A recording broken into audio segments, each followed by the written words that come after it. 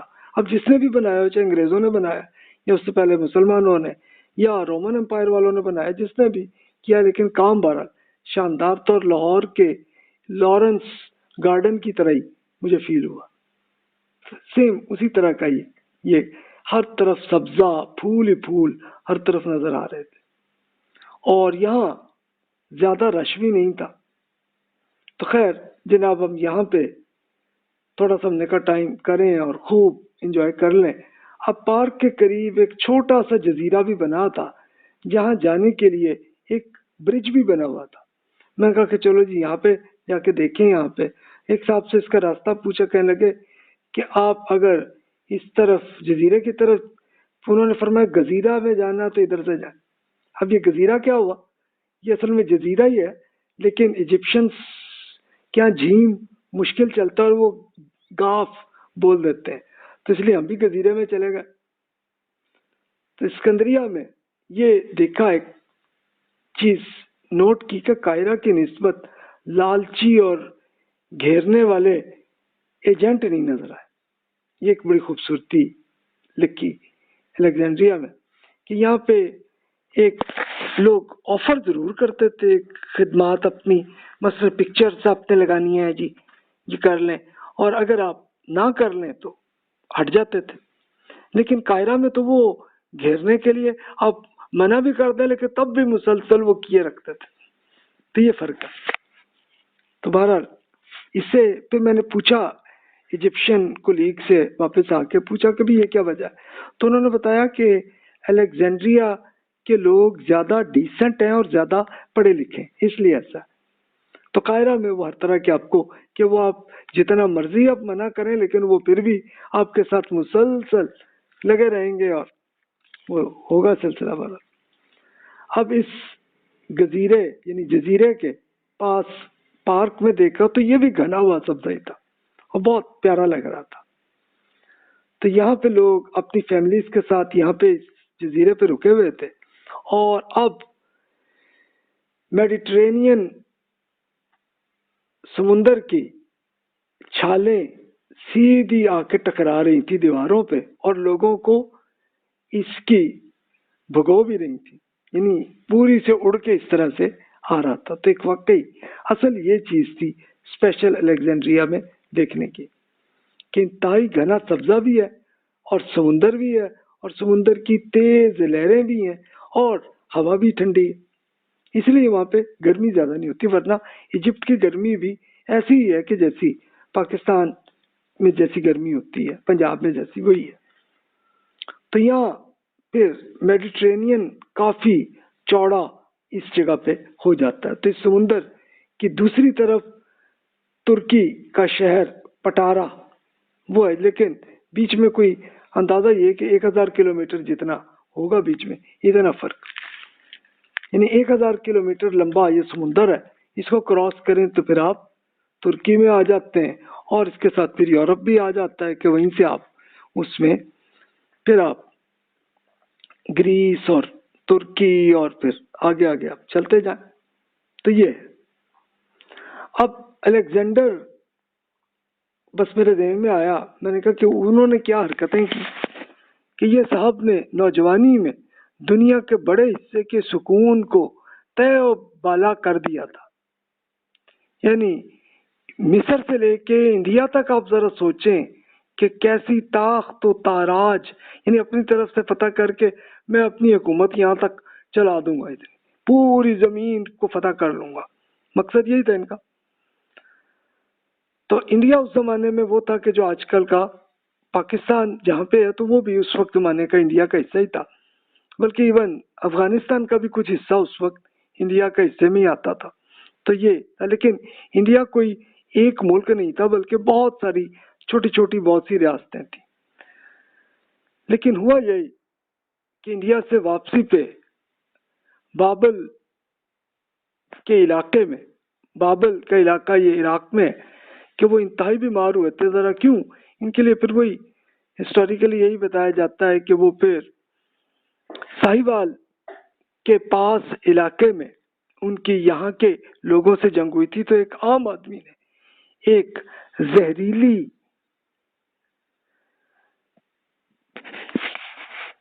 تلوار سے ان کو زخمی کر دیا تھا، بس یہی ہوا تھا. تو فتح تو ہو گئی تھی الیگزینڈر کو، وہ آگے پورے انڈیا کو فتح، لیکن اب وہ ہو گیا تھا بیمار اور ان کی ملٹری بھی اب تنگ آ گئی تھی کہ چلو یار واپس ہی چلیں. تو وہ گئے، لیکن ملٹری بھی ان کی مختلف حصوں میں ہو گئی، اور اس میں سے ملٹری کا ایک حصہ تھا کہ جو چترال کے آس پاس علاقے میں آ کے سیٹل ہو کے رہ گئے.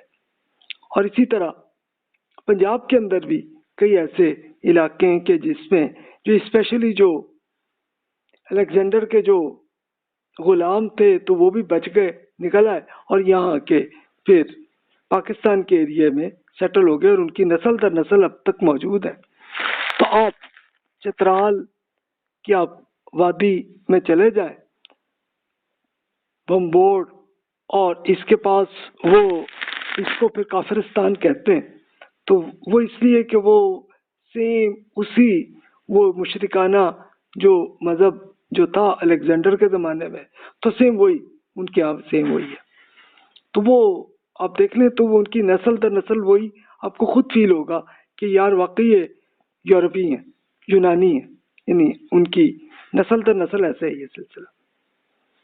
اچھا، اب ہوا یہ تھا کہ اصل اہم الیگزینڈر نے ایک بڑی اچھی بات مرتے وقت پہ کہہ دی تھی، دریافت کی تھی ایک بات جو ہے، اگر ہم اسے اپنی زندگی میں دریافت کر لیں تو لوٹ کھوسٹ اور چھینا جھیٹی سے کہ ایک دوسرے کو چھیننے سے اپنی زندگی کو پاک کر سکتا ہے انسان. کہ بات مرتے وقت بڑی اچھی بات کی تھی. اس نے یہ کہا تھا کہ بھی جب تم مجھے دفناؤ گے مجھے تو میرے ہاتھ کفن سے ہاتھ باہر کرنا تاکہ دنیا کو یہ عبرت حاصل ہو جائے کہ اپنا بڑا فاتح وہ اس دنیا سے خالی جا رہا ہے. دیکھیں کتنی اچھی بات ہے، ورنہ یہ ایک دوسرے پہ قبضہ کرنا اور یہ چیزوں پہ جنگوں میں اور یہ کرنا، تو اس سے کیا ہوتا ہے کہ انسانیت کو کوئی فائدہ نہیں ہوتا. لیکن اب آپ کہیں گے کہ صحابہ کرام نے جو کیا تو وہ کیا تھا کہ اس زمانے میں انہوں نے عام آدمیوں سے کوئی جنگ نہیں کی، بلکہ ان کی جنگ تھی رومن اور پرشین امپائر سے، اس لیے کہ وہ پرزیکیوشن کر رہے تھے، اپنی اپنی قوموں کو جبراً اپنے مذہب پہ رکھے ہوئے تھے، اس لیے ان سے ملٹری کے ساتھ ہی اور وہ ختم ہوئی تو عام آدمی اس سے زیادہ خوش ہوئے. یعنی خود کرسچنز نے مل کے ہیلپ کی تھی صحابہ کرام کی ملٹری کو، کوئی راستہ صحیح بتانے کا کہ ادھر سے آپ ایسے آ جائے، کوئی اندر کی انفارمیشن دے دینا، اور یہ سب کچھ لے کے فتویٰ آسانی سے ہوئی تھی. تو یہ تو اسباب ہے، ورنہ اصل تو اللہ نے فتح ان کو کی. پھر ہم یہاں سے سکون لے کے تھوڑا سا ہم باہر آئے تو گیٹ کے قریب مسجد تھی، وہاں پہ نماز پڑھی زور کی، اور بالکل نکل کر ایک بقالہ آپ کو یاد ہوگا میں نے عرض کیا تھا کہ عربی میں بقالہ کہتے ہیں جنرل سٹور کو. تو وہاں پہ آ کے ہم نے کچھ بسکٹ اور کچھ کولڈ ڈرنکس لے لیے. الیگزینڈریا کے میرے کولیگ تھے علا حمزہ ان کا نام تھا، تو وہ اس وقت وہ چھٹیوں میں آئے ہوئے تھے الیگزینڈریا میں، اور علا صاحب نے بہت خلوص کے ساتھ مجھے کہا تھا کہ بھائی جب آپ الیگزینڈریا آئیں گے تو ضرور مجھے کال کر لیجئے گا، ملاقات ہوگی آپ سے. تو یہ بہت انہوں نے اصرار کیا تھا. تو ان کی ایک وہ چاہ رہے تھے کہ کچھ مہمان بنانا چاہ رہے تھے وہ، تو اب خلوص پہ جواب مجھے بھی کرنا چاہیے تھا کہ میں بھی فون کر لیتا انہیں. میں نے اسی بقالے کے مالک سے فون لے کے درخواست کی اور علا صاحب کو نمبر دی، تو علا صاحب سے بات ہوئی. پھر میں نے معذرت کی کہ بھائی اب فیملی ہماری تھک گئی ہے تو ہم اب واپس جانے لگے، اس لیے سوری میں آپ کے گھر نہیں حاضر ہو سکوں گا. آپ واپس جدہ پہنچیں گے تو انشاءاللہ آفس میں ہی آپ سے پھر ملاقات ہوگی. تو پھر وہاں سے اب ہمارا پلان یہی تھا کہ اسی دن ہی ہم پھر نکلے مصر سے سعودی عرب کی طرف. لیکن اب دوپہر ہو گئی تھی تو بہرحال ہم خیر نکلے. اب اس کے لیے دو راستے تھے، ایک وہی تھا کہ وہ جیسے قاہرہ سے موٹر وے سے آئے، اور دوسرا تھا سوئز وہ تک ہمیں پہنچنا تھا. اچھا، دوسرا راستہ یہ تھا کہ ڈیلٹا کے ساتھ ساتھ ہم سمندر کے ساتھ ساتھ چلتے چلتے ایک پورٹ سعید ہے وہاں جائیں اور وہاں سے ہم سوئز تک پہنچ جائیں. ایک یہ آپشن تھی. تو ذاتی طور پر میرے دل میں یہ تھا کہ چلیں دریا نیل کی شاخیں سمندر میں گرتی ہیں تو یہ زیادہ اچھا سرسبز ہوگا حصہ. لیکن لوگوں سے میں نے اس میں وہاں کے ایجپشین سے پوچھا تو انہوں نے بتایا کہ جناب پوری ایگریکلچرل میں آپ جائیں گے تو آپ کو بہت لمبا ٹائم لگے گا، تو اس لیے آپ یہ موٹر وے سے ہی چلے جائیں تو یہ زیادہ بہتر ہے. تو اس لیے ہم نے پھر یہی کیا. اور پھر